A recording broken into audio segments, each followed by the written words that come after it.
గౌరవనీయులు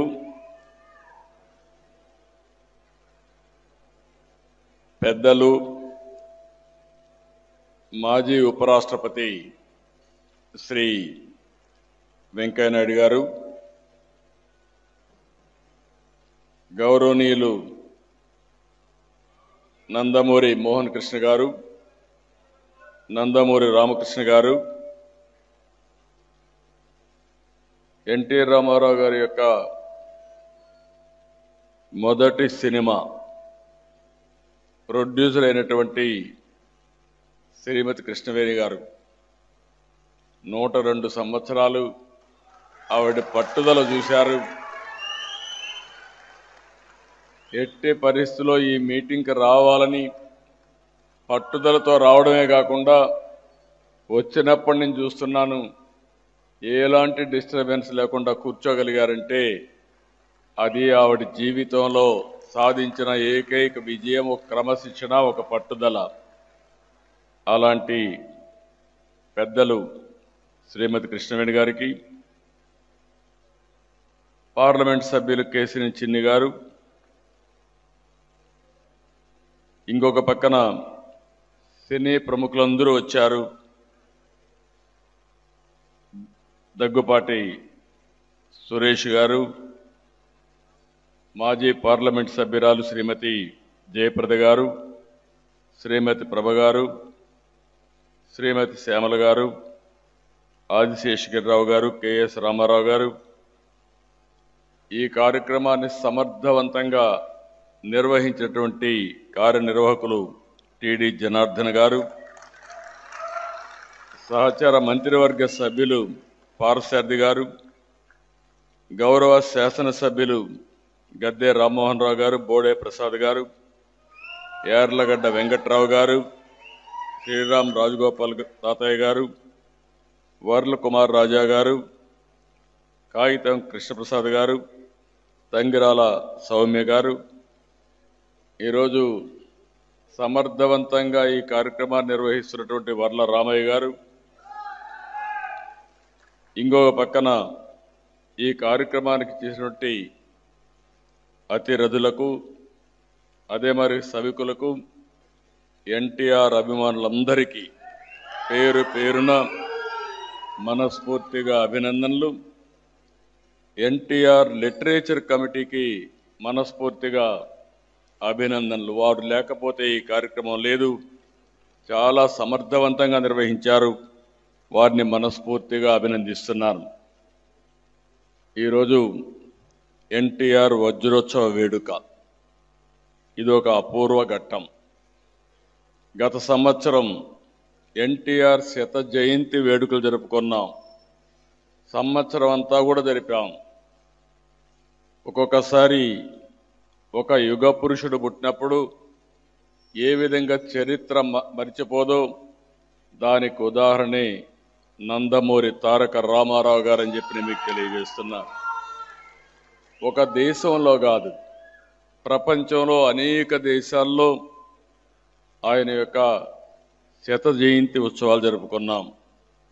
ఈరోజు మళ్ళీ 75 సంవత్సరాలు సినీ వజ్రోత్సవ వేడుక చేసుకోవడం, ఈరోజు మనం అందరం కలిసి మళ్ళీ ఒకసారి మాట్లాడుకోవడం చాలా సంతోషం. ఇప్పటికే చాలామంది మాట్లాడారు. మీరు కూడా బాగా టైం కూడా అయింది. నా తర్వాత కూడా మళ్ళీ వెంకయ్య నాయుడు గారు మాట్లాడాలి. అందుకని నేను బ్రీఫ్గానే మాట్లాడతాను. కానీ ఆ బ్రీఫ్గా మాట్లాడినప్పుడు కొన్ని విషయాలు చెప్పాల్సిన అవసరం ఉంటుంది.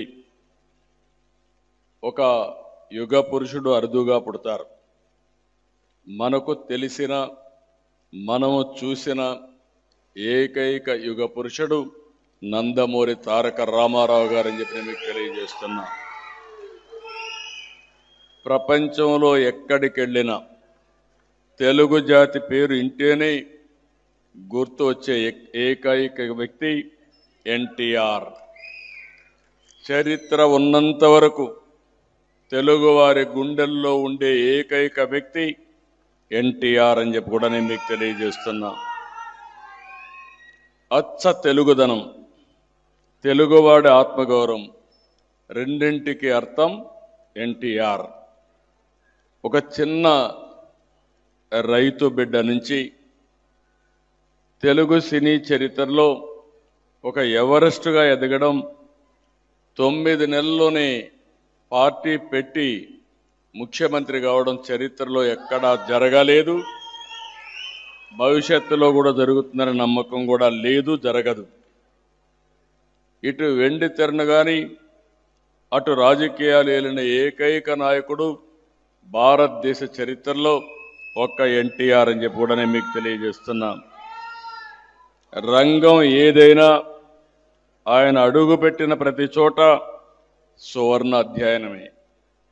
ఎన్టీఆర్ నటించే తొలి చిత్రం మన దేశం. విడుదలై 75 సంవత్సరాలు. 75 సంవత్సరాలైనా ఆయన లేకపోతే మనం ఈ రోజు జరుపుకుంటున్నామంటే అది ఎన్టీఆర్ అని చెప్పి కూడా నేను మీకు తెలియజేసుకుంటున్నా. ఒక్కొక్కసారి యుగ పురుషుల చరిత్ర కూడా మనం నెమరు వేసుకోవాలి, గుర్తు చేసుకోవాలి, స్ఫూర్తిని తీసుకోవాల్సిన అవసరం ఉంది.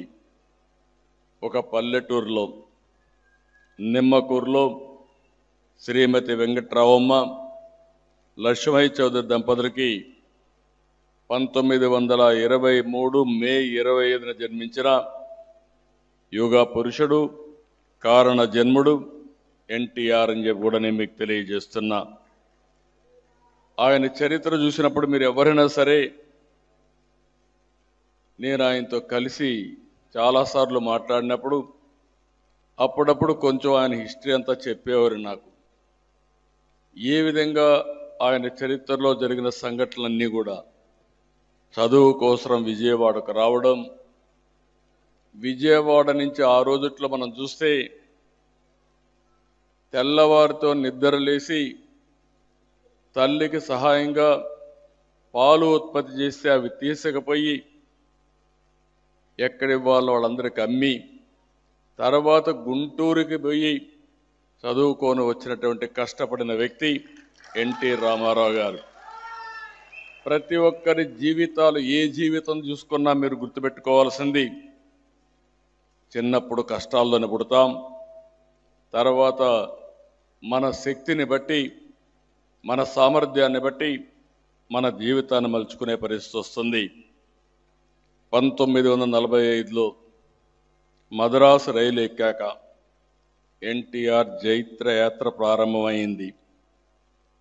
ఆయన కూడా సినిమాల్లో మీరు చూశారు, నెలవారీగా జీతం కోసం సెటిల్ అయ్యాడు ఫస్ట్ టైం. అంటే ప్రతి ఒక్కరి జీవితాలు చూసినప్పుడు ఒక ఆశ్చర్యంగా ఉంటాయి. అలాంటి జీవితాన్ని ప్రారంభించి మళ్ళీ చూస్తే ఆ రోజు మద్రాసు వచ్చిన తర్వాత ఎల్వి ప్రసాద్ గారు, నాగిరెడ్డి గారు, చక్రపాణి గారు మొదటిసారి సహకరించడం, సినిమాల్లో అవకాశం ఇవ్వడం. ఆ తర్వాత మనం ఒక్కసారి చూస్తే సాంఘిక, పౌరాణిక, జానపద, చారిత్రక పాత్రలో నటించి ప్రాణం పోశారు. 300 సినిమాల్లో నటించారు. ఏడాదికి 10-15 సినిమాలు. ఇప్పుడు ఒక సినిమా 3 ఏళ్ళు పడతా ఉంది, కానీ ఎన్టీ రామారావు గారు మాత్రం సంవత్సరానికి 10 నుంచి 15 సినిమాలు నటించే పరిస్థితికి వచ్చారు. ఇంకొక పక్కన మీరు చూస్తే భారతదేశ సినీ చరిత్రలో ఎన్టీఆర్ల విభిన్న పాత్రలో పోషించినటువంటి ఒక నటుడు వేరే వాళ్ళు ఎవ్వరు దొరకరు, ఎవరు కనిపించరు. ఏ పాత్ర పోషించిన ఆయన్ని మీరు చూస్తే ఆ పాత్రలో జీవించాడు. ఒక వెంకటేశ్వర స్వామి పాత్ర వేయాలన్నా, శ్రీకృష్ణుడు పాత్ర వేయాలన్నా ఆయన ఒక క్రమశిక్షణ. నాన్ వెజిటేరియన్ తినేవాడు కాదు. అదే సమయంలో ఇంట్లో కూడా మంచం మీద పడుకునేవాడు కాదు, చాప మీద పడుకునేవాడు. అంటే ఒక మనిషి ఏదైనా ఒకటి చేయాలంటే ఏ విధంగా ప్రాక్టీస్ చేస్తారనేది ఎన్టీ రామారావు గారు ఒక ఉదాహరణ. ఒక రాముడు, ఒక కృష్ణుడు, ఒక వెంకటేశ్వర స్వామి. ఒకప్పుడు మీరు చూస్తే ఇళ్లలో పూజ చేయాలంటే, ఇప్పుడు కూడా మీరు చూశారు ఆయన ఏదైతే బ్యూటిఫుల్గా మన వాళ్ళు క్యాలెండర్ తీసుకొచ్చారు, అది తీసుకుంటే ఒక పవిత్రమైన భారం. దేవుడు అనేవాడిని మనం చూడలేదు, కానీ ఎన్టీఆర్ రూపంలో దేవుళ్ళని చూస్తున్నామని చెప్పి కూడా నేను మీకు తెలియజేస్తున్నా. ఒక పక్క నేను చాలాసార్లు ఆయనతో డిస్కషన్ వచ్చింది. నేను అన్నాను, మీరు ఒక పక్కన శ్రీరాముడిగా యాక్ట్ చేస్తారు, ఇంకొక పక్కన రావణాసురుడిగా యాక్ట్ చేస్తారు, ఏ విధంగా సమర్థిస్తారని అడిగాను. ఒక పక్క శ్రీకృష్ణుడు చేస్తారు, ఇంకొక పక్క దుర్యోధనుడిగా చేస్తారు, ఏ విధంగా సమర్థిస్తారని చెప్పి అడిగాను. ఆయన అడిగితే ఒకే మాట చెప్పాడు, ఏ క్యారెక్టర్కి ఆ క్యారెక్టర్ డిఫరెంట్గా ఉంటుంది, ఇద్దరు వ్యక్తిత్వాలు కూడా డిఫరెంట్గా ఉంటాయి, విశిష్టమైన వ్యక్తిత్వాలని చెప్పి ఆ క్యారెక్టర్ని జస్టిఫై చేసిన ఏకైక నాయకుడు భారతదేశంలో ఎన్టీఆర్. ఆయన వాళ్ళ క్యారెక్టర్లో ఉండే పాజిటివ్ గుణాలను నచ్చి ఆ క్యారెక్టర్లో రాణించాడు తప్ప ఇంకోటి కాదని చెప్పి కూడా నేను మీకు తెలియజేస్తున్నా. ఇంకొక పక్కన మనం ఒకసారి చూసినప్పుడు ఈరోజు దానవీర సూరకర్ణ 3 పాత్రలు, అదే సమయంలో మళ్ళీ దర్శకత్వం. తెలుగు జాతి ఉన్నంత వరకు నందమూరి తారక రామారావు గారు పెట్టిన తెలుగుదేశం పార్టీ చిరస్థాయిగా ఉంటుందని చెప్పి కూడా నేను హామీ ఇస్తున్నా. ఈరోజే మీ అందరూ కూడా చూస్తే మేము ఆన్లైన్లో మెంబర్షిప్ చేస్తూ ఉంటే 73 లక్షల మంది ఇప్పటికీ మెంబర్స్ అయ్యారు. అది తెలుగుదేశం పార్టీ శక్తి సామర్థ్యం అని చెప్పి కూడా నేను మీకు తెలియజేస్తున్నాం.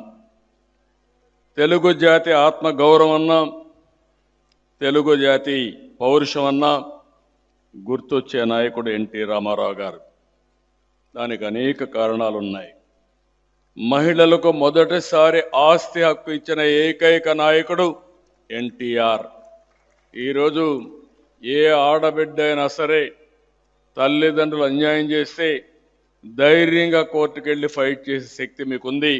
మీకు ఆస్తి హక్కు ఇచ్చిన వ్యక్తి ఎన్టీఆర్ అని చెప్పి కూడా నేను మీకు తెలియజేస్తున్నా. అంత మునుపు సంక్షేమ కార్యక్రమాలే తెలియవు. ఎన్టీఆర్ గారు రాకమునుపు మనం చూసి ఎన్టీఆర్ రాజకీయాల్లోకి రాకమునుపు రాజకీయాలంటే ఏదో పరిపాలన, ప్రభుత్వం అంటే పెత్తందారి వ్యవస్థగా ఉండేది. అలాంటిది మనం చూస్తే కూడు గూడు గుడ్డ నినాదంతో పాలనకి నూతనమైన అర్థం ఇచ్చిన వ్యక్తి నందమూరి తారక రామారావు గారు. ఫస్ట్ టైం దేశంలో రాజకీయాల్లో మహిళలకు రిజర్వేషన్లు పెట్టిన వ్యక్తి ఎన్టీ రామారావు గారు. ఆ స్ఫూర్తి ఈరోజు ఏ స్థాయికి వచ్చిందంటే చట్టసభల్లో కూడా మహిళలకు తొందరలోనే రిజర్వేషన్లు వస్తున్నాయి. దానికి నాంది పలికిన నాయకుడు నందమూరి తారక రామారావు గారని చెప్పి కూడా నేను మీకు తెలియజేస్తున్నా. మండల వ్యవస్థ తీసుకొచ్చి పరిపాలన వికేంద్రీకరణకు శ్రీకారం చుట్టాడు. స్థానిక సంస్థల్లో ప్రత్యక్ష ఎన్నికలకు శ్రీకారం చుట్టారు. పేదలకు ₹2 కేజీ బియ్యం ప్రవేశపెడితే ఇది ఫుడ్ సెక్యూరిటీగా ఇప్పుడు రూపకల్పన చేసే పరిస్థితికి వచ్చారు. మామూలుగా ఒక ప్రాంతీయ పార్టీ జాతీయ స్థాయిలో ఎప్పుడు కూడా ప్రముఖమైన పాత్ర వహించరు. అలాంటిది మీరు చూస్తే ఎన్టీ రామారావు గారు తెలుగుదేశం పార్టీ పెట్టి ఢిల్లీని గజగజలాడించి అక్కడ పార్టీని ఓడించి నేషనల్ ఫ్రంట్ను అధికారంలోకి తీసుకొచ్చిన వ్యక్తి ఎన్టీఆర్. నాకు ఇక్కడే వెంకయ్యనాయుడు గారు ఉన్నారు. ఆగస్టు క్రైసిస్లో ఆ రోజు ఎన్టీ రామారావు గారిని దించేస్తే వెంకయ్యనాయుడు గారు వీళ్ళందరూ వచ్చి 30 రోజులు వెంకయ్యనాయుడు గారు రోడ్ల మీదకి వచ్చి మళ్ళా ఎన్టీ రామారావు గారిని ముఖ్యమంత్రి వరకు కృషి చేసిన వ్యక్తి వెంకయ్యనాయుడు గారు అని చెప్పి నేను మీకు తెలియజేస్తున్నా. ఆల్ అపోజిషన్ పార్టీస్ని కూడగట్టిన వ్యక్తి. నాకు చాలా సందర్భంలో చూశాను. మా అందరికంటే వెంకయ్య నాయుడు గారిని ఎన్టీ రామారావు గారు ఎక్కువగా అభిమానించేవారు. అంత అభిమానంతో ఈయన యొక్క సమర్థతో ఆయన ఎప్పుడు కూడా అలాంటి అభిమానం చూపించే పరిస్థితికి వచ్చారు. ఈరోజు జాతీయ భావాలతో ఒక ప్రాంతీయ పార్టీని నడిపిన ఏకైక నాయకుడు భారతదేశంలో ఎన్టీఆర్ అని చెప్పి కూడా నేను మీకు తెలియజేస్తున్నా. ఇంకొక పక్కన అగ్రనటుడిగా ఉండి ప్రజల కోసం జోలిబట్టి ఇప్పుడే మన వాళ్ళు చెప్పారు, రాయలసీమలో కరువు వచ్చిన, దివ్యసీమలో తుఫాన్ వచ్చిన, చైనా దురాక్రమణ చేసిన, పోలీసుల అవసరాల కోసం జోలిబట్టి డబ్బులు వసూలు చేసి ఆ సందర్భంలో ప్రజాసేవ ఏ విధంగా ఉండాలనో చెప్పిన వ్యక్తి ఎన్టీ రామారావు గారు.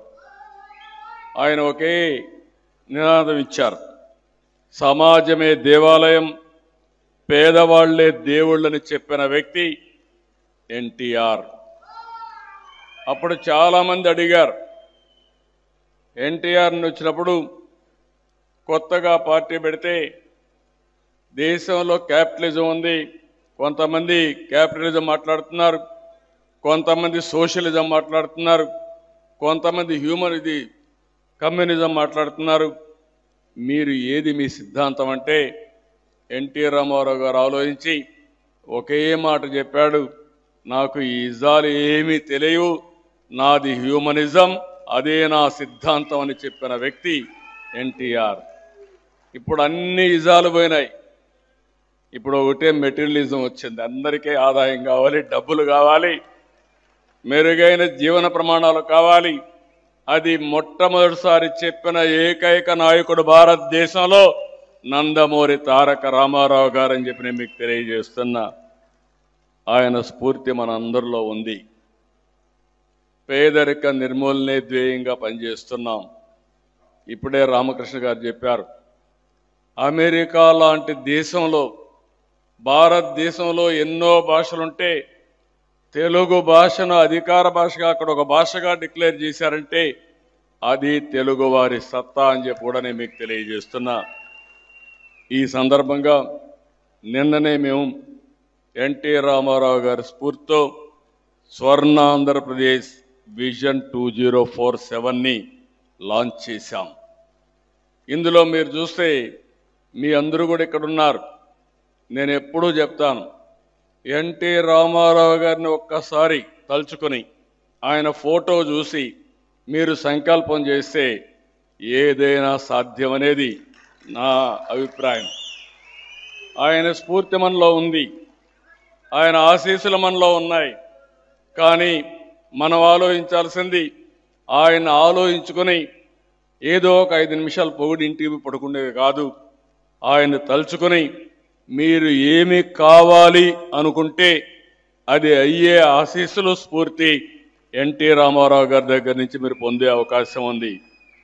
అందుకే నేను నిన్న కూడా ఒక 3 సిద్ధాంతాలతో 10 ప్రిన్సిపల్స్తో ఈ విజన్ డాక్యుమెంట్ తీసుకొచ్చాం. ఆ విజన్ డాక్యుమెంట్లో మీరు ఒకసారి చూస్తే వెల్తీ, హెల్తీ, హ్యాపీ సొసైటీలో ఉండాలనేది నా సంకల్పంగా ఒక విజన్ డాక్యుమెంట్ తీసుకొచ్చాం. అందులో ఒక 10 ప్రిన్సిపల్స్లో మీరు చూస్తే జీరో పావర్టీ, అది ఎన్టీ రామారావు గారి కళ. అది సాధిస్తాం. అది సాధించడానికి నిన్న కూడా విజన్లో పెట్టింది జీరో పావర్టీ. పేదరికం లేని సమాజం మనందరి ధ్యేయం కావాలి. ఆర్థిక అసమానతలు తగ్గించాలి. అది తగ్గిస్తేనే ఈ ప్రజాస్వామ్యానికి ఒక అర్థం ఉంటుంది. అందుకనే నేను ఆలోచించింది, ఈరోజే నేను ఇక్కడే డోకెపర్రు అంటే మెగా కంపెనీ కృష్ణారెడ్డి గారి ఊరది, అక్కడ దేవాలయం కడితే రమ్మంటే వెళ్ళాను. వెళ్ళినప్పుడు నేను ఒకటి అడిగాను, నువ్వేదో డబ్బులు సంపాదించావు, ఒక పని చేయండి, నేను కొత్తగా జీరో పావర్టీ పెట్టాను, ఇక్కడికి వచ్చాను కాబట్టి మీ మండలంలో దగ్గర దగ్గర 14,821 ఇండ్లున్నాయి. దగ్గర దగ్గర 51,573 మంది జనాభా ఉన్నారు. మీ మండలంలో జీరో పావర్టీ అచీవ్ చేసే బాధ్యత నీకు అప్పచెప్తున్నానని చెప్పి ఆయనకు అప్పచెప్పాను.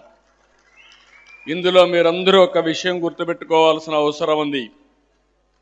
నేను ఒకటే ఆలోచిస్తున్నా, ఎన్టీఆర్ స్ఫూర్తితో ప్రతి ఒక్క కుటుంబం ఆనందంగా ఉండాలి. సంపద కొంతమందికే పరిమితం కాకూడదు. పేదరికంలో కొంతమంది ఇబ్బంది పెడతా ఉంటే కొంతమంది సంపదంతా కూడా చేతిలో పట్టుకుని దాన్ని ఎంజాయ్ చేయలేరు, కానీ పేపర్లో పెట్టుకునే పరిస్థితికి వస్తున్నాం. అందుకే నేను ఇచ్చింది మీరందరూ చూస్తే ఈరోజు ఆర్థిక సంస్కరణలు వచ్చాయి. ఆర్థిక సంస్కరణ ద్వారా P3 వచ్చిందంటే పబ్లిక్ ప్రైవేట్ పార్ట్నర్షిప్ వచ్చింది. ఈరోజు మీరందరూ కూడా టెలిఫోన్లు వాడుతున్నారు, కంపెనీలకి యూజర్ ఛార్జెస్ కడుతున్నారు, రోడ్డు మీద పోతున్నారు, కంపెనీలకి యూజర్ ఛార్జెస్ కడుతున్నారు. దీనికి ప్రభుత్వానికి కూడా ఆదాయం వస్తూ ఉంది. కానీ ఈరోజు కొంతమంది డబ్బులు సంపాదించుకుంటున్నారు, పేదవాళ్ళు పేదవాళ్ళుగానే మిగిలిపోతున్నారు. అందుకే ఎవరైతే టాప్ 10% ఉన్నారో వాళ్ళు బాటంలో అంటే కింద నుండే పేదవాళ్ళకు చేయూతనిచ్చే బాధ్యత తీసుకోవాలి. సమాజం మనకి ఈరోజు గౌరవం ఇచ్చింది. వేదికపై నుండే ప్రతి ఒక్కరు కూడా ఒకసారి ఆలోచించుకోవాలి. ఈరోజు ఆ స్థాయిలో మేమందరం ఉన్నామంటే మేము సమాజం వల్ల పైకి వచ్చాం తప్ప మాకు ఒక అవకాశం వచ్చింది, ఆ అవకాశాన్ని ఉపయోగించాం, ఈరోజు పైకి వచ్చాం. తిరిగి సమాజానికి ఇవ్వవలసిన బాధ్యత మా మీద ఉంది. దానికే నేను P4 అన్నాను. ప్రజలు, ప్రభుత్వం, ప్రైవేట్ భాగస్వామ్యంతో పేదరిక నిర్మూలన చేయడమే కాకుండా శాశ్వతంగా కింది స్థాయిలో ఉండే పేదవారిని పైకి తీసుకొచ్చే బాధ్యత, నిరంతరం ఆర్థిక అసమానతలు తగ్గించే వ్యవస్థకు శ్రీకారం చుట్టే బాధ్యత తీసుకుంటున్నాను. నేను ఒకటే పెట్టుకున్నాను ఒక లక్ష్యంగా. మీరు హైదరాబాద్ను చూశారు. నిన్న కూడా పవన్ కళ్యాణ్ గారు ఒక మాట అన్నారు, మేము హైదరాబాద్ని రాళ్ళు రప్పలు చూసాం, ఏదో జూబ్లీ హిల్స్ అవతల పోతే ఇప్పుడు ఏదైతే సైబరాబాద్ ఉందో అక్కడ, కానీ అక్కడ మాత్రం మీరు ఒక సింగపూర్ని లేకపోతే ఒక న్యూయార్క్ని చూసి ఈ విధంగా ఉండాలని మీ మైండ్లో రూపకల్పన చేసుకుని దాన్ని అమలు చేశారని చెప్పారు. అది వాస్తవం. ఈరోజు నేను ఒకటే చూస్తున్నాను,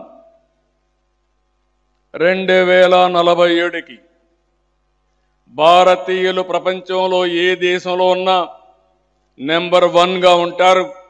జూయిష్ కాదు, అమెరికన్స్ కాదు, చైనీస్ కాదు. ఎవరైతే ఆ దేశంలో సంపద కానీ ఆ దేశంలో పరపతి కానీ ఉందంటే అది భారతీయులే ఉంటారని చెప్పి ఈ సభా సందర్భంగా చెప్తున్నా. అదే సమయంలో మీరు ఒక్కసారి చూస్తే భారతీయుల్లో అగ్రస్థానంలో తెలుగుదేశం ఉంటుంది. దానికి ఏమాత్రం అనుమానం అవసరం లేదు. అదే సమయంలో నేను ఆలోచించే సంకల్పం, నరేంద్ర మోడీ గారు ఇండియాని భారతదేశాన్ని ముందుకు తీసుకుపోవాలని ఆలోచించినప్పుడు నేను కూడా ఒక సంకల్పం, తెలుగు జాతి భారతదేశంలోనే కాకుండా ప్రపంచంలో నెంబర్ 1 జాతిగా ఉండాలనేది నా సంకల్పం. దానికి నేను కూడా ఒక నిర్దిష్టమైన ఆలోచనతో వచ్చాను. అందుకే నిన్న మాట్లాడినప్పుడు కూడా 2047కి $2.4 ట్రిలియన్ ఎకానమీ కావాలని, ఈరోజు తలసరి ఆదాయం $3,200 ఉంది. అదే అమెరికాలో తెలుగువాడు చూస్తే $1,20,000 సంపాదిస్తున్నాడు. అదే అమెరికాలో ఉండే అమెరికన్స్ ఆదాయం చూస్తే $60,000. అమెరికాలో ఉండే అమెరికన్స్ ఆదాయం మన పిల్లల ఆదాయంలో సగం. అది మనం గుర్తుపెట్టుకోవాల్సిన అవసరం ఉంది. కానీ ఇక్కడుండే మీ అందరి ఆదాయం చూస్తే వాళ్ళల్లో దగ్గర దగ్గర 40 రెట్లు మనకంటే వాళ్ళు ఎక్కువ ఉన్నారు. అంటే 3%. దగ్గర అంటే ఇక్కడ పుట్టిన పిల్లలు అమెరికాకు పోయి ఉపాధి కోసం ఈరోజు బ్రహ్మాండంగా రాణించారు. అందుకే నేను కూడా ఒక సవాలుగా తీసుకొని రాబోయే 14 సంవత్సరాల్లో మీ ఆదాయం $42,000 తలసరి ఆదాయం ఉండాలనేది నా కోరిక. $42 $42,000 అంటే ఇంటూ డాలర్ మారుతూ ఉంటుంది కదా, రూపాయికి 80-85 రూపాయలు ఉంటుంది.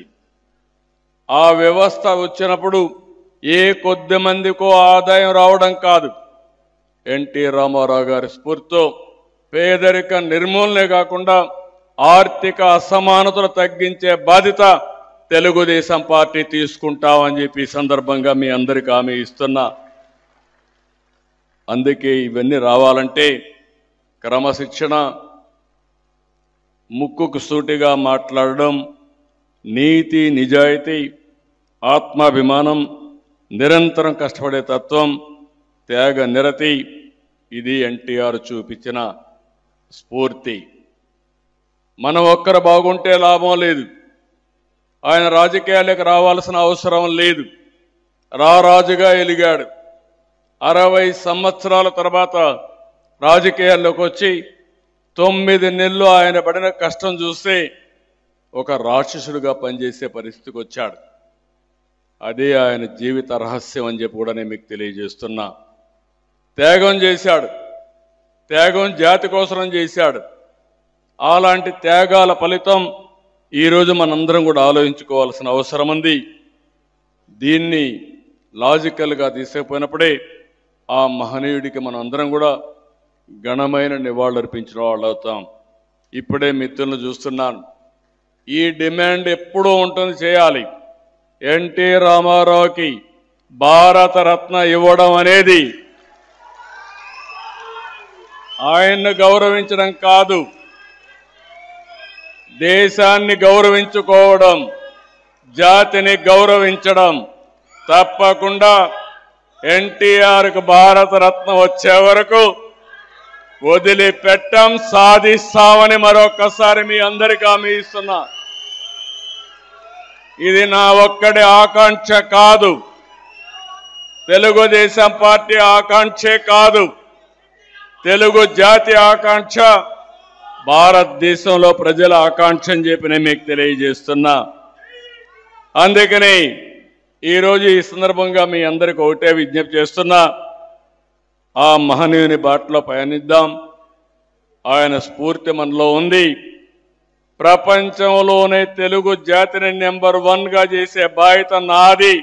జూయిష్ కాదు, ఇంకొకరు కాదు, తెలుగు జాతి అవుతారు. భారతదేశంలో నెంబర్ 1గా ఆంధ్రప్రదేశ్ని తయారు చేసుకోవాలి. దానికి కూడా మీరందరూ సంకల్పం చేయాల్సిన అవసరం ఉంది. భారత దేశ గౌరవాన్ని పెంచుదాం, తెలుగుడి సత్తా చాటుదాం. ఒకప్పుడు స్వాతంత్ర ఆ రోజు స్వాతంత్రం కోసం పోరాడితే ఆ రోజంతా కూడా మన వాళ్ళందరినీ మనం గుర్తుపెట్టుకున్నాం. రాబోయే రోజుల్లో భారతదేశం అభివృద్ధి అయినప్పుడు ఆ అభివృద్ధిలో ప్రధానంగా మనం ఉండి దేశం గర్వించే రాష్ట్రంగా, దేశం గర్వించే జాతిగా తెలుగు జాతిని మనం తయారు చేసుకోవాల్సిన అవసరం ఉంది, భవిష్యత్తు తయారు చేసుకోవాల్సిన అవసరం ఉంది. అదే ఎన్టీఆర్కి మనం ఇచ్చే ఘనమైనటువంటి నివాళులు అని చెప్పి కూడా నేను మీకు తెలియజేస్తున్నా. మనం ఏదో ఉపన్యాసాలతో కాదు, ఎన్టీఆర్ వారసులం మనం.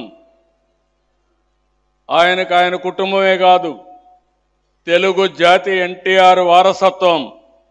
అలాంటి జాతిని ముందుకు తీసుకుపోవాలంటే మేము కొంతమంది పనిచేయడమే కాదు, మీరందరూ కూడా పైకి వచ్చినప్పుడు, సమిష్టిగా కలిసి పనిచేసినప్పుడు, ప్రపంచంలోనే నెంబర్ 1 జాతిగా తయారు చేసినప్పుడు అదే ఎన్టీఆర్కి ఘనమైనటువంటి నివాళి.